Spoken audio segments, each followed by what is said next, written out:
Live from Lagos, Michael Uchewu, The Voice, Tosi Olasende, the Economic Geek, and Ifeanyi Chukwujeku, the Street Boy. This is Business Unusual.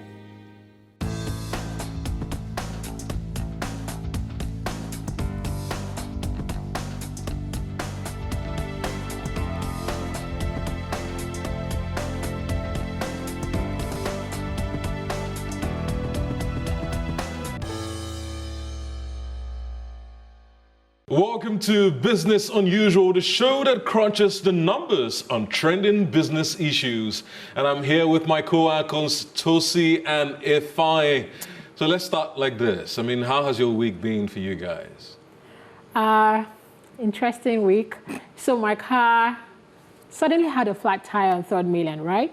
And then I was like really nervous, and some guys walked up to me, they were like in uniform. So apparently the 3rd Mainland actually has a management, and the management company were the ones that helped me out with it. They changed my tires, they did everything. I was just standing like a little princess while my car got fixed. Yeah.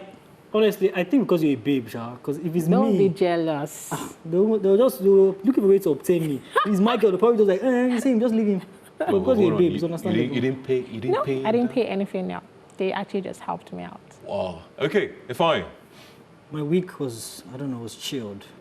Nothing eventful. I have this exam coming up, and it's hard to read in this Lagos. By the time you deal Why with the noise? By the time you deal with noise, the traffic, movies, football, there's too many distractions in Lagos. I'm sorry. Man, my issue is way different from you guys. Yeah, I live in a particular area of Lagos, right? Maybe for some reason best known to me, I won't want to call that area. But in that particular area, right, we still use analog meters for billing power, right? So practically, I use generators. Anytime I get home, I use, like 20 days out of 30 days, I find myself running my generator anytime I come home. Wow. At the end of the month, I get a charge fee of about 10,000 naira. Wait, do you live alone? I live alone. So like 10,000 naira is a bill for you alone? That's it, just for my flat. In 10 just days. for my flat No, alone. I still find that's crazy. And you know, because I feel because there's no proper system on ground to check or to regulate, you know, what's really going on, what comes in and what goes out. So at the end of the whole day, I see a very wicked bill and I'm like, oh my. So you can imagine. I don't know if you guys have found yourselves in those shoes before. No, mine is really relatively reasonable. No, that 10,000, that's extreme. I stay in an estate and we use prepaid meters here. Whatever. Street kid. All right, let's go into the hot topics trending this week. Finally, the ministers have been appointed and assigned portfolios, but I am particularly intrigued about the fact that 2 ministries have emerged into one: Power, Works and Housing, headed by the former governor of Lagos State, Babatunde Fashola. I hope he will be able to replicate what happened in Lagos State, because this guy had a wonderful, for non-residents in Lagos, they had something good to speak about Fashola. He did a wonderful job. I agree with you. Yeah. I stay in Abuja, so I know. Like, me moving to Lagos was a new dimension. I remember, like, the stories we hear from Abuja, I was like, oh no, Lagos is a no-go area. But I was impressed, because whenever I came to Lagos, when Fashola was administration, wow, I was impressed. Okay, this is me putting on my economic hat. Yes, Lagos has improved from where it used to be. However, the debt profile grew enormously. So you always have to ask yourself, whenever debt book grows at such an enormous rate, you know, was the infrastructure growth, did it also match the growth of the debt? So for me, yes, definitely he did well. But if I was to compare it to international standard and all of that, Lagos can do more. That's a key sector to our economy. You have the power sector. Yes. Everybody's been asking who is going to head this particular position. I don't know if the name pops up, Fashola, and people are like, oh, wow. I don't know if you guys have been to Twitter recently. You know, everybody seems very excited about that particular appointment. Yeah. Then Buhari makes himself the petroleum minister, de facto. Well, you'd be wild, because he appointed someone to do that, to step into that position. That's in the name of Ibe Kachukwu, the former executive vice chairman of ExxonMobil Africa, who stepped into those shoes as GMD of NNPC since June. And ever since then, he's been doing well, notably. Buhari has chosen his cabinet. It feels like they're the best man for the job, and it feels that him being the de facto Minister of Petroleum is also the good decision to make. on that issue, I personally would like to take a neutral ground. The only woman that took one very key position in the ministerial appointment. I know Kemi you think I'm Adeosun, yes, exactly. So tell me, why Kemi Adeosun? Kemi has a decent background. I mean, she took managerial position in PricewaterhouseCoopers and also Chapel Hill. She was also the Commissioner of Finance for Ogun State. She has studied, she's a chartered accountant. You know, talking about the experience and having the knowledge, definitely she has the knowledge. However, Nigeria is in a unique situation right now. We're having dwindling oil prices. We're having a contracting GDP growth. You know, lots of components. Right now, I do not envy her. That's one of the toughest jobs. This is the hardest time right now to be the Minister of Finance. A looming recession. Exactly. And she doesn't have that experience. So we are really hoping that, you know, she would wow us and, you know, do something dynamic in order to channel it. However, during the screening, she pointed out certain things like wanting to drop the price of, dropping the interest rate. You know, it's also, interest rate is multifaceted. Yes, if it drops, it might affect the real economy. We're able to borrow at a cheaper rate, but then you also have to consider inflation. You know, lots of things like your exchange rate is siding along with the CBN. Yes, it's a tough job, and I really do hope she can, you know, she will be able to manage it. Same here as well, and I hope with time, only time can tell if she can be able to do or surpass whatever the predecessors did, right? I think okay, time, you've been following the story on MTN. Tell us, what's the latest? Okay, so the former group managing director, CEO, of MTN resigned. I mean, basically, the deadline for MTN is coming closer. I mean, now the thing is this, so NCC has said it's not within their power. Now, to make matters, I mean, a bit hard for them, there's a new Minister of Communication, and I mean, on his first speech, he said, all fine and all money owed to Nigeria will be paid. I'm not instigating anything, but I mean, so I think, this is what I think. I think the whole idea of them trying to plead for leniency, it's the rule of the land. Do you understand? They have to pay. Now, my worry is this. If they pay that amount of money, because it's a lot of money, if they pay that amount of money, what happens? I mean, the major shareholders in MTN, they're already queuing the head that people have to resign. What happens to staff? Now, all these so-called sponsorship deals that they do every time and promos, this shows they sponsor, like Who Wants to Be a Millionaire. What happens to shows like that? Would they cut down on that? Yeah, I mean, according to statistics, Nigeria, MTN is one of the biggest revenue contributor to the advertising sector. So yes, these are things that we should actually put into consideration. Is the advertising sector going to lose revenue because of this debacle happening at MTN? Yeah, and also speaking about fines, it's quite interesting though that we've seen an era of regulations. I mean, it's Stanbic, then it's Guinness. Guinness was fined 1 billion naira. And we put all the fines together, the total of 1.05 trillion. Anyhow, let's go back to MTN's story. So what's your take on that? The promos that you get when they say buy 200 naira, you get 400 naira, how does that affect you and me at the end of the day? If they pay that amount of money, that's a lot of money from their budgets. Yeah, it's actually over 10% of it's 38.5%. Wouldn't they have enough money to pay the ambassadors? I guess these are things that they have to sit down on a round table and actually decide how will it affect us, what are we going to part with, and how will we weather the storm. And also I heard that they're even asking themselves that can the Nigerian banks finance it, like if they actually want to pay the entire money. And they said, and with what they've put table down, the Nigerian banks might actually not be able to finance it. Also with the contracting economy, everybody's trying to be conservative. But the thing is, like, what does it take to actually fire a CEO? I mean, it's the CEO of the company. What does it take to fire the CEO? Well, you know, in this situation, he wasn't fired, though. He resigned. He resigned honorably. Yes, he resigned. And you know, it's so interesting. No, okay, guys. Enough of the whole banter. Let's move on. Tessie, the federal government has plans for the budget. Yes. So what is it? The federal government plans for 2016 budget is actually 8 trillion naira. Yes, you heard well. 8 trillion naira. 2015, we had a budget of 4.4 trillion naira. So that is quite a jump, almost double. So what could have informed this? You know, they want to actually spend social spending. They want to increase expenditure and things like capital expenditure. Like now in 2015, we spent about 1.3 trillion in capital expenditure. And for the 2016, they want to spend 2 trillion on capital expenditure. And also the details of the 2016 budget hasn't been released. You know, these are just, they had a meeting last week, and during the course of the meeting, the vice president did mention that they are planning for. But there's no official statement. There's the vice president did say that, however, there is no official breakdown of how it will be spent. But we do know that about 2 trillion will be spent on capital expenditure. And why am I talking capital expenditure? Capital expenditure is spent on things like infrastructure, that is health, roads, railway, you know, transport. So this actually improves the lives of the man on the street and even the country. It's a kick, it's a trigger to a better economic growth. But what is the budget exactly? A budget is like a government's financial statement. That is, it's their proposed. If you notice the word proposed, it hasn't happened yet. They're simply planning for it.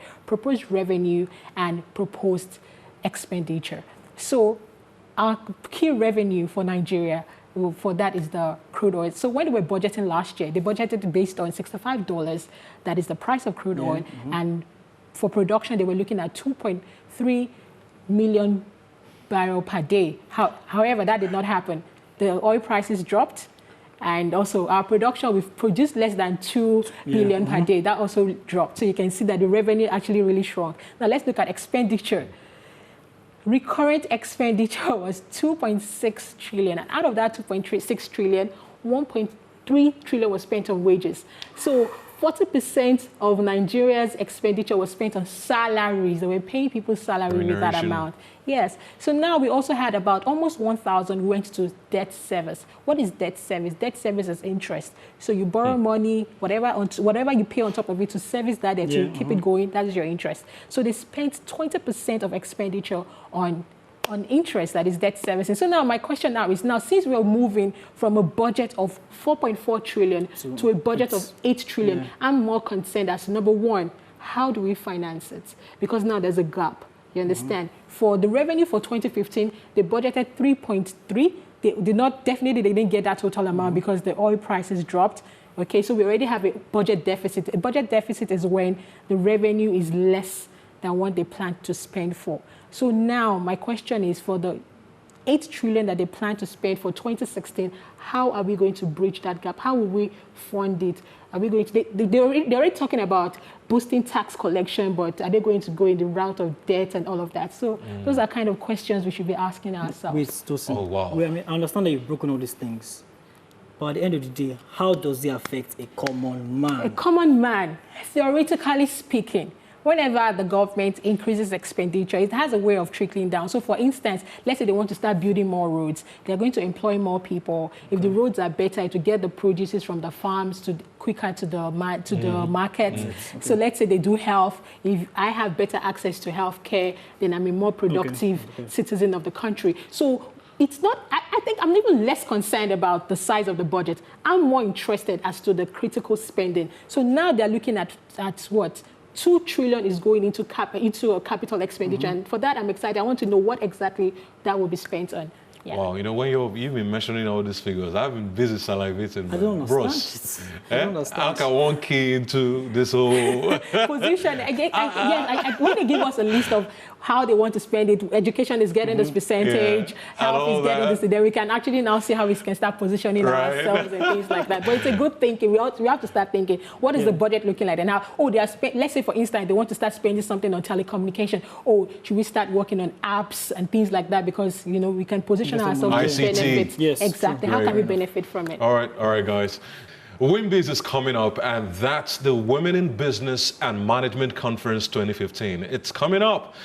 Tosin, tell us more about WIMBIZ. So basically, this is a non-profit organization. It was formed by 14 individuals. Interestingly enough, a man is part of that. So there are 13 females and 1 guy. And the whole objective of this is a non-profit. And the vision is to actually be a catalyst in order to improve the status and the relevance of women in not just business and entrepreneurship, but also in nation building. That is their vision. And they've been around since 2001. They've been doing an interesting job. They have a mentor-mentee program. So for instance, if you're in the consulting field, they'll match you with someone that is key in that sector and how they can groom you and all of that. Interestingly enough, did you guys know that about 50 to 52% of Nigerians' population are women? Do we see that same representation in government? Do we see that same representation in executive and in management?